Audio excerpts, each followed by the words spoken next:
E em nome da Mais Ágil, a Mais Ágil que antecipa o fundo de garantia por tempo de serviço para sua conta em menos de 24 horas. Estamos chegando nesse domingo, dia 26 de março de 2023, com o Boletim AV, com muitas informações de mais um dia do Vasco.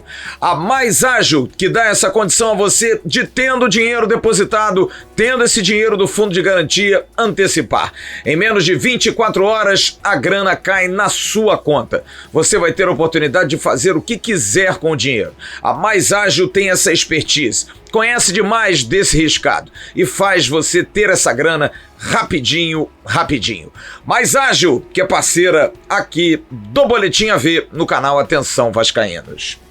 Mais um dia de preparação nesse domingo, na última semana antes do fechamento da janela e faltando 15 dias para a abertura do Campeonato Brasileiro para Vasco da Gama e Atlético Mineiro e Vasco.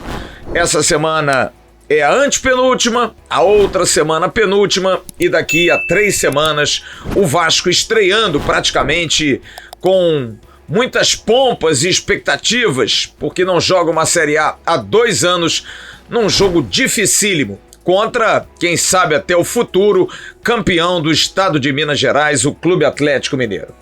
Expectativa pelos movimentos da direção.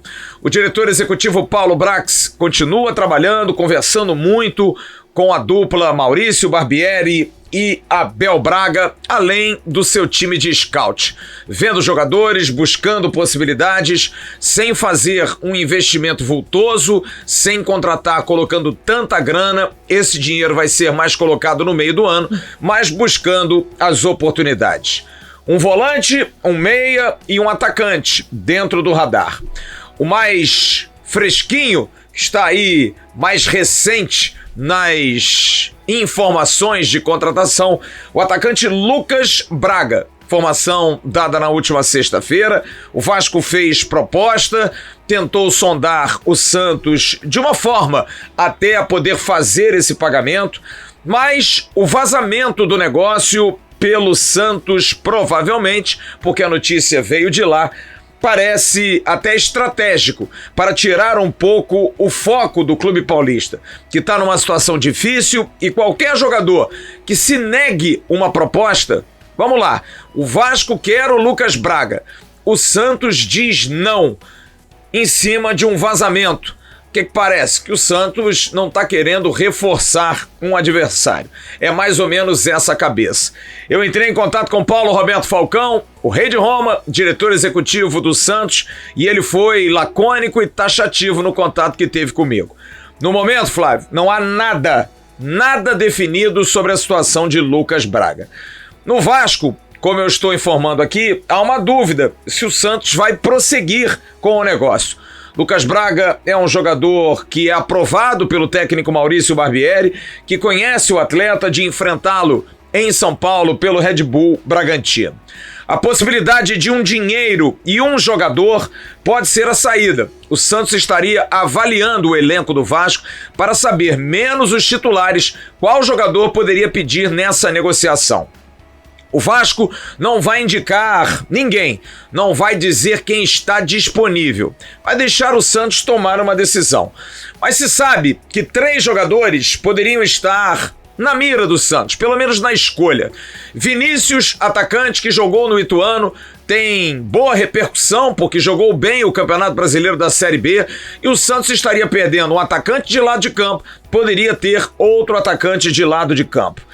O Santos também tem a opção do zagueiro Ulisses, jogador jovem que não deu muito certo no profissional do Vasco, mas é um jogador que tem boa repercussão também dentro do Santos.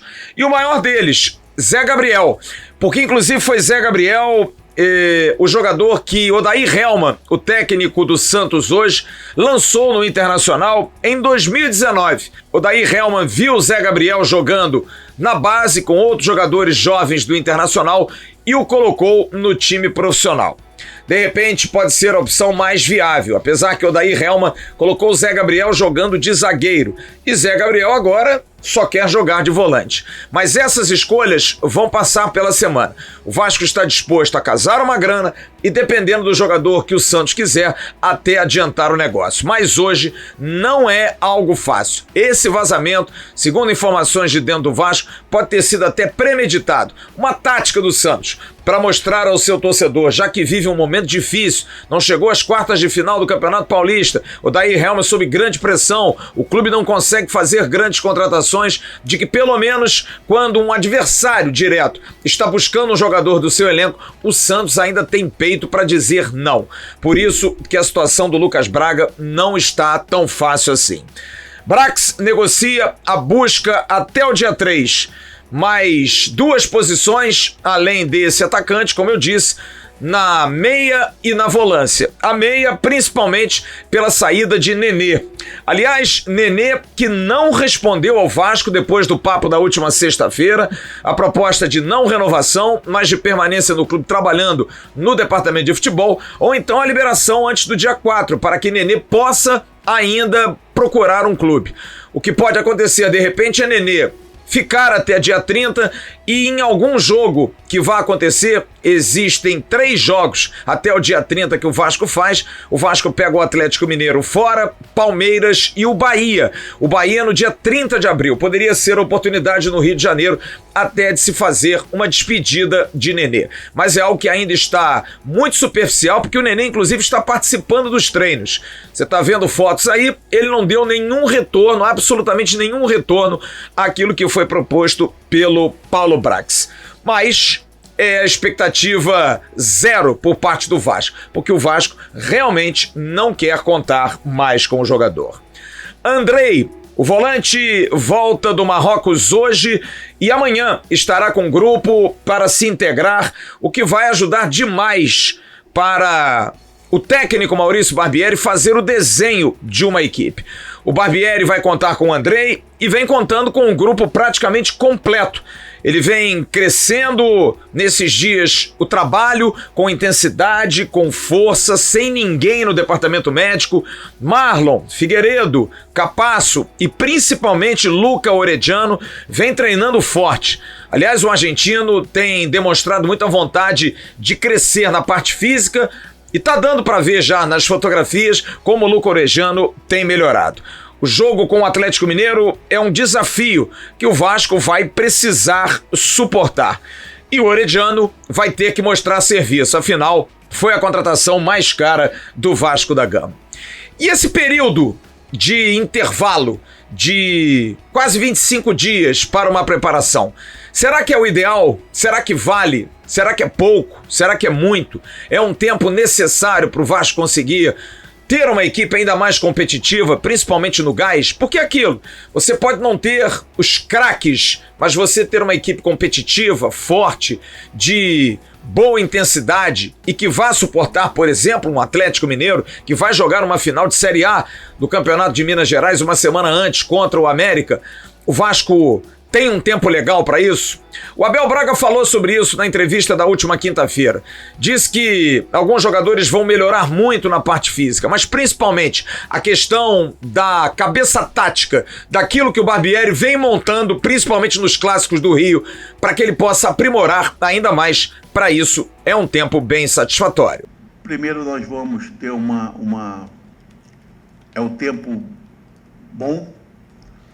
O Andrei não está aqui, né? Mas principalmente sair ele, seria um tempo bom, porque é uma coisa eu nunca vi na minha vida. Joguei torneios da América no Paraguai, pré-olímpico, Olimpíada, nunca vi isso.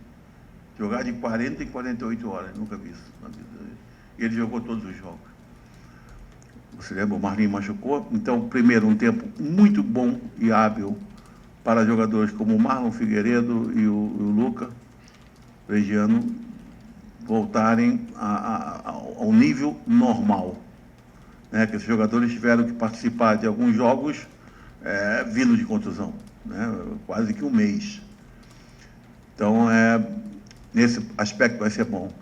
Nesse tipo eu não entro no critério, eu vou falar de tático, mas não entro em detalhes sobre ele. Mas no nível, naquilo que o Barbieri colocou domingo, da maneira de jogar, eu acho que, primeiro que ele foi felicíssimo demais, entendeu? Mas requer uma equipe com intensidade, que ninguém esperaria que nós teríamos, pelo jogo de quinta-feira. Nem no aspecto físico, nem no aspecto mental. Então, óbvio que esse tempo será também útil para aumentar, dentro das nossas possibilidades, das possibilidades dos atletas, a intensidade de cada atleta, cada jogador. Então, hoje trago até, isso eu posso falar, ia falar para o meu chefe, recebi agora um convite do Eut, que é o treinador do Resende, trabalhou comigo no Atlético Paranaense e tal, se propondo a jogo treino, amistoso, o que quiser. Então, acho que vai ser bem aceito, eu ia trazer isso, estou passando para vocês, antes de passar para o Barbieri, veja bem, ele tem direito de me dar um esporro depois. Então, assim, estamos tratando, o Glauber está tratando, o Fabiano está tratando, o Paulo já deve também estar tratando. Não vai ser bom, mas vamos aproveitar, nós não vamos só ficar a nível de treinamento, não. Quantos jogos treino o Maurício achar necessário, nós faremos. Porque não é um tempo muito grande, como se pensa, também não é pequeno. Então, é um tempo legal para quem fez 5 jogos em 14 dias.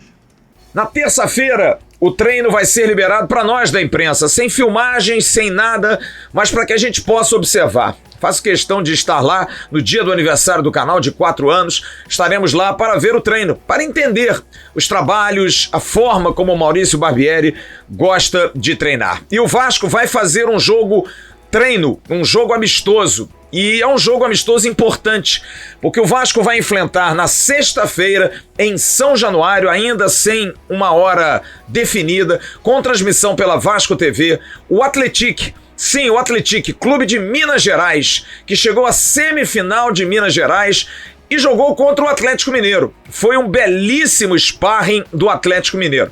Ganhou em São João del Rei e perdeu no Estádio Independência, e pelo gol qualificado, o Atlético ficou na frente, o Atlético acabou passando, mas suou 1 litro. O Vasco vai ter um embate contra um time que fez muita frente ao Atlético Mineiro, adversário do Vasco na estreia do Campeonato Brasileiro no dia 15 ou no dia 16. Portanto, na sexta-feira, em São Januário, ainda com horário a marcar, com transmissão da Vasco TV, tem Vasco e Atlético de Minas Gerais, time que foi recentemente eliminado pelo Atlético Mineiro nas semifinais do Campeonato de Minas Gerais. Aliás, a CBF, e essa é uma expectativa do Vasco, não liberou ainda, não se sabe se o Vasco estreia dia 15, sábado, ou no dia 16, domingo, no campeonato contra o Atlético Mineiro. A gente diria que hoje o time base do Vasco, Léo Jardim, Puma Rodrigues, que aliás é o único que ainda não voltou, tem jogo da seleção uruguaia, já fez o primeiro contra o Japão, vai fazer contra a Coreia. Puma Rodrigues talvez não consiga chegar a tempo de sexta-feira, mas é o lateral direito titular. Manu Capasso, Léo e Piton, Andrei, Jair, Marlon ou Rodrigo, com o Rodrigo mais posicional, Andrei mais à frente, com o Marlon, talvez o Marlon jogando até como um ponta de lance. Na frente, Peck ou Luca Orejano, Pedro Raul e Alex Teixeira é o time base do Vasco para a estreia. Serão 13 rodadas até a abertura da nova janela, 1/3 do campeonato. E o foco é fazer um time intenso, bem preparado. Se, volto a dizer, não tem os maiores jogadores, os melhores até para muitos, mas pelo menos ter um time intenso, bem preparado, taticamente bem montado. É isso que o técnico Maurício Barbieri quer. Entrosamento, intensidade, força, armas para um time em formação, que poderá pegar em 4 rodadas do Campeonato Brasileiro o Atlético, campeão de Minas Gerais. Na segunda rodada, o provável campeão paulista, o Palmeiras, que vai jogar contra o Água Santa, provavelmente vai ser campeão. E na quarta rodada, um Fluminense, que também pode ser campeão carioca, ganhando do Flamengo. Bom, a gente vai já trazer mais informações sobre o futebol profissional do Vasco, mas a gente tem que destacar também muito a base do Vasco. Porque sexta-feira fizemos uma ótima entrevista com o William Batista, o técnico Cruz Maltino do Sub-20, falando dos conceitos da base, em cima disso, de intensidade, de força. E hoje o time de William Batista venceu no Campeonato Carioca o Nova Iguaçu por 2-1. Mas teve jogo ontem do Sub-15, do Sub-17, teve um baixinho no Sub-17 jogando pra burro, teve um lateral direito artilheiro, tem muita coisa no final de semana e quem vai trazer esse rescaldo é o Emerson Rocha, que acompanhou todos os jogos da base. Fala, Emerson! Fala, Flávio, amigos ligados nesse Boletim AV especial de domingo, chegando aqui agora para falar sobre a base forte do Vasco, que teve 3 partidas importantes nesse fim de semana, todas elas transmitidas pela Vasco TV, narração do meu amigo, o ótimo narrador Leandro Machado, a quem eu deixo aqui um grande abraço, ótima narração nos 3 jogos, tanto no jogo de hoje do Sub-20 quanto nos jogos do time Sub-15 e Sub-17 pela Copa Rio no sábado. Então vamos começar pelo jogo de hoje, o time Sub-20 jogando contra o Nova Iguaçu, o jogo realizado no estádio Nivaldo Pereira em Austin, o Vasco venceu por 2-1. O time do Nova Iguaçu, um bom time, fazendo um jogo muito parelho com o Vasco ali, mas no segundo tempo o Vasco conseguiu colocar a cabeça no lugar, teve um pênalti sofrido pelo Leandrinho e você tá vendo agora aí na tela a cobrança feita pelo capitão lateral esquerdo Matheus Julião, fazendo o Vasco 1-0. O Vasco voltou a pressionar e depois numa cobrança de escanteio pelo lado direito de ataque, Roger, o zagueiro Roger, que é sobrinho do ex-goleiro Júlio César, jogador de Copa do Mundo, jogador de Inter de Milão,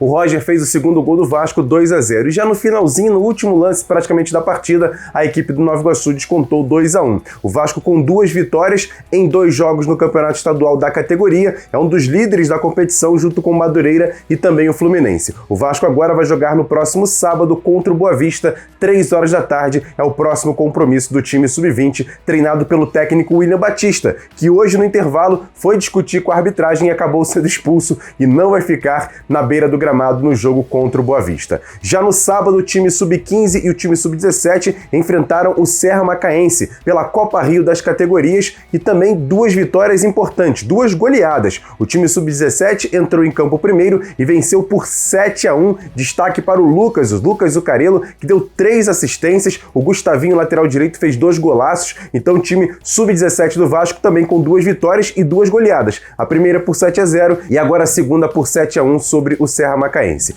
Logo depois, o time Sub-15 entrou em campo e venceu por 4-0 o mesmo adversário e também tem 2 vitórias na competição. Na abertura, enfrentou o Serrano, assim como o time Sub-17, e venceu por 2-1 de virada. E ontem, jogando também em Austin, venceu o Serra Macaense por 4-0. São 3 equipes do Vasco, Sub-15, Sub-17 e Sub-20, com vitórias importantes nesse fim de semana, Flávio. Mas para fechar, a gente vai trazer aqui o Matheus Julião, lateral esquerdo do Vasco, do time Sub-20, capitão do time, falando sobre essa vitória contra o Nova Iguaçu. Confere só e a gente encerra essa participação aqui no Boletim AV. Confere o Matheus Julião. Eu acho que o jogo contra o Nova Iguaçu é sempre truncado, poucas chances, a gente teve 2 ou 3 chances no primeiro tempo, mas não fomos felizes. O professor William botou na nossa mentalidade que a gente tinha que chutar mais de fora da área e arriscar um pouco mais, e graças a Deus o Leandro conseguiu sofrer o pênalti e eu consegui converter. Só uma explicação, porque muita gente, obrigado ao Emerson, não entendeu porque hoje no jogo com o Nova Iguaçu, quem vestiu a camisa 3 do time Sub-20 foi o Eric Pimentel, que está num litígio em relação à renovação de contrato com o Vasco da Gama. O negócio não tá fácil, o empresário do jogador Ulisses Jorge é complicado na negociação. Foi assim que o Ulisses Jorge fez até a ida do Éder Militão, que hoje é seu jogador, zagueiro titular da seleção brasileira, para a Europa, num litígio muito grande. E também quase o fez com o Juninho, o volante.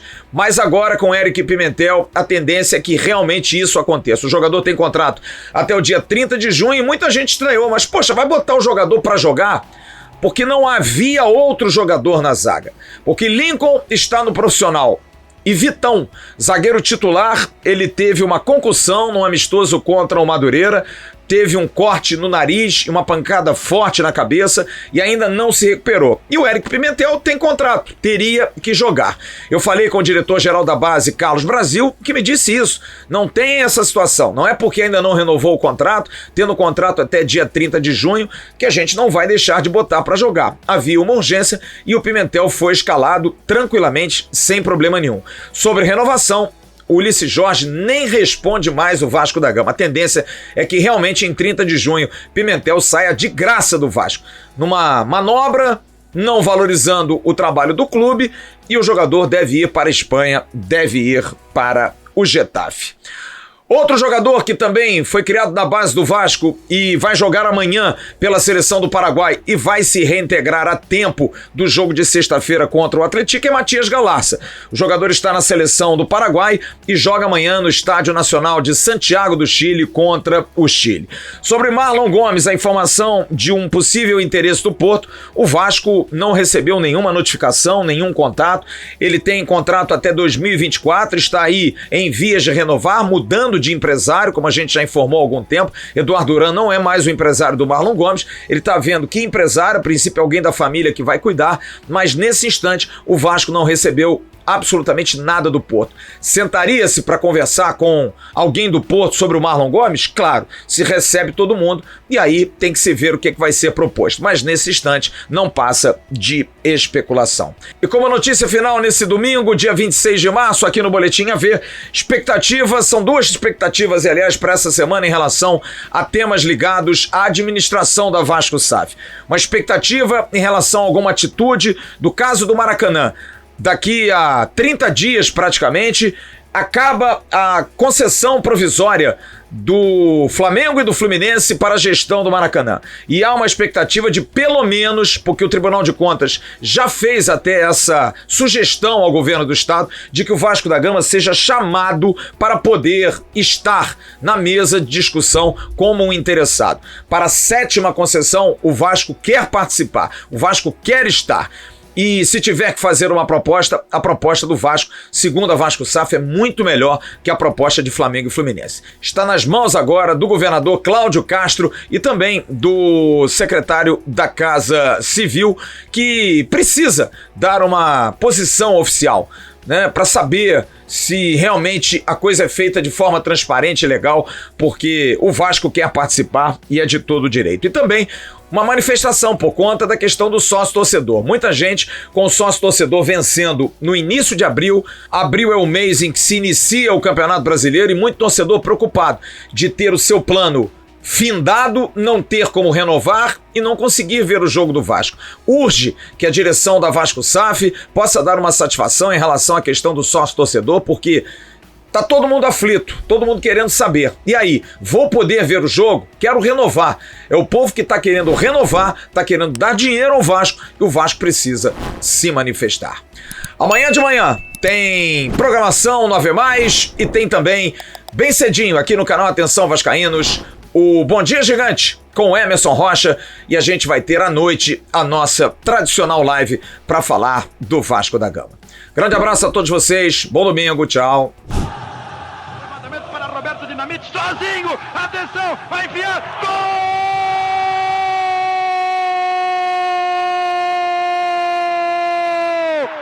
Que golaço maravilhoso do moço que mora em Caxias!